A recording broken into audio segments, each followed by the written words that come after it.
Hello friend, आप सभी का अपना यूट्यूब चैनल स्टडी राइज पर वेलकम है। तो आज हम आप लोगों को प्रायिकता से रिलेटिव थ्योरम बताने जा रहे हैं, जो इस चैप्टर का ये दूसरा पार्ट होगा। पहले पार्ट पहले ही बता चुके हैं। तो आज हम जानेंगे प्रायिकता में कि कितने प्रकार के क्वेश्चन पूछे जाते। तो प्रायिकता से रिलेटिव आप लोगों को कॉइन्स यानी सिक्के से रिलेटिव वीडियो आते हैं, क्वेश्चन आते हैं। उसके बाद आपको ताश की गड्डी, जिसको प्लेइंग कार्ड कहते हैं, इससे भी क्वेश्चन पूछे जाते हैं। ठीक है। उसके बाद थर्ड नंबर पे आपको डाइस हो गया, जिसको पासा बोला जाता है, इससे भी क्वेश्चन आते हैं। उसके बाद गेंद से रिलेटेड क्वेश्चन रहते हैं। तो ये 4 प्रकार के क्वेश्चन पूछे जाते हैं प्रायिकता में। तो चलिए आज जानेंगे कॉइन्स के लिए ट्रिक क्या होता है, या फॉर्मूला क्या होता है, जिससे हम इससे रिलेटिव सभी क्वेश्चनों को सॉल्व कर सके। तो चलिए ये जानने का प्रयास करते हैं। तो पहले हम कॉइन्स के बारे में जानते हैं। कॉइन्स में क्या होता है, जब किसी एक कॉइन्स को उछाला जाता है, एक सिक्के को उछाला जाता है, तो उसमें जो घटना घटने की जो संभावना होती है वो हेड और टेल ये होती है। हो सकता है हेड भी आ सकता है, या ये भी हो सकता है कि टेल भी आ जाए। यानी एक कॉइन्स को उछालने पर, एक सिक्के को उछालने पर जो घटना घटित होने की जो संभावना होती है वो 2 होती है। ठीक है। आगे देखिए, अगर हम 2 कॉइन्स को उछालें, 2 कॉइन्स को एक साथ उछाले, तो जो घटना घटने की जो संभावना होती है वो हेड भी हो सकती है। फिर मतलब दूसरा कॉइन्स में भी हेड आ सकता है, या नहीं तो हेड या एक टेल भी हो सकती है, या नहीं तो एक टेल और दूसरा हेड भी हो सकती है, या नहीं तो दोनों टेल हो सकती है। यानी अगर हम 2 कॉइन्स को एक साथ उछालते हैं तो कुल घटना घटने की जो संभावना होती है वो 4 हो जाती है। इसी तरह अगर हम 3 कॉइन्स को, सिक्के को एक साथ उछालें, तो जो घटना घटित होती है वो हेड हो सकती है, या तीनों में हेड हो सकती है। उसके बाद हेड, फिर टेल, फिर हेड, ये भी हो सकती है। उसके बाद टेल, हेड, फिर टेल, ये भी हो सकती है। फिर 2 बार टेल और 1 बार हेड, ये भी हो सकती है। उसके बाद हेड, हेड, टेल, ये भी हो सकती है। उसके बाद हेड, टेल, टेल, ये भी हो सकती है। उसके बाद टेल, हेड, फिर टेल, ये भी हो सकती है।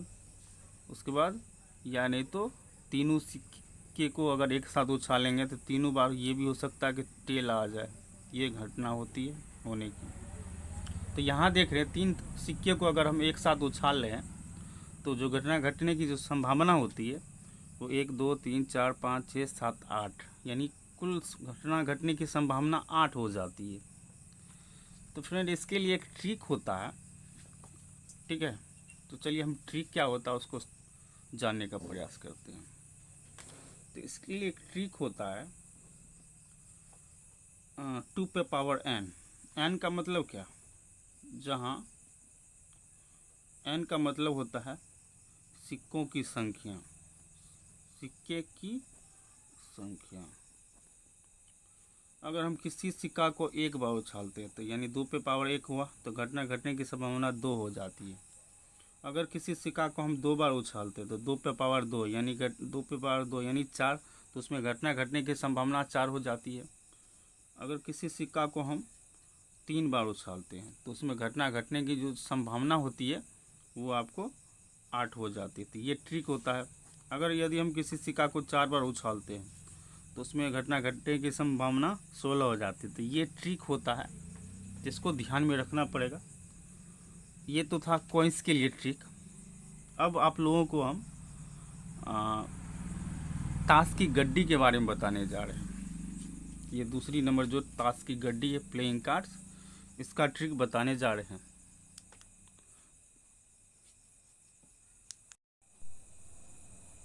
अब मैं आप लोगों को ताश की गड्डी यानी कि प्लेइंग कार्ड्स के बारे में बताने जा रहा हूँ, जो कि प्रायिकता में बहुत ही ज़्यादा बार क्वेश्चन पूछा जाता है इससे रिलेटेड। तो चलिए ट्रिक बताते हैं। आप लोगों को पता ही होगा कि ताश की जो गड्डी होती है उसमें कुल 52 ताश होते हैं। 52 ताश। इन 52 ताश को 2 बराबर भाग में बांटा जाता है। ठीक है, इन 52 ताश को 2 बराबर भागों में बांटा जाता है, जिसमें 26 ताश जो होता है वो लाल कलर का होता है और 26 ताश की जो पत्ती होती है वो काले कलर की होती है। तब ये जो 26 लाल की जो पत्ती होती है इसे भी 2 बराबर भागों में बांटा जाता है।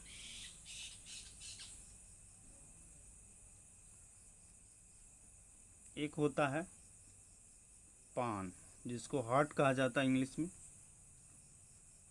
या इसको आप लाल पान भी बोल सकते हैं। दूसरा होता है ईंट, जिसको डायमंड कहा जाता है।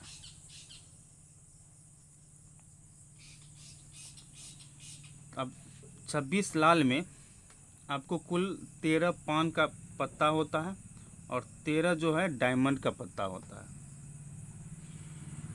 अब आते हैं 26 काले पत्ते। ये भी 2 प्रकार के होते हैं। एक होता है हुकुम, हुकुम का पत्ता बोला जाता है, जिसको इंग्लिश में कहते हैं स्पेड।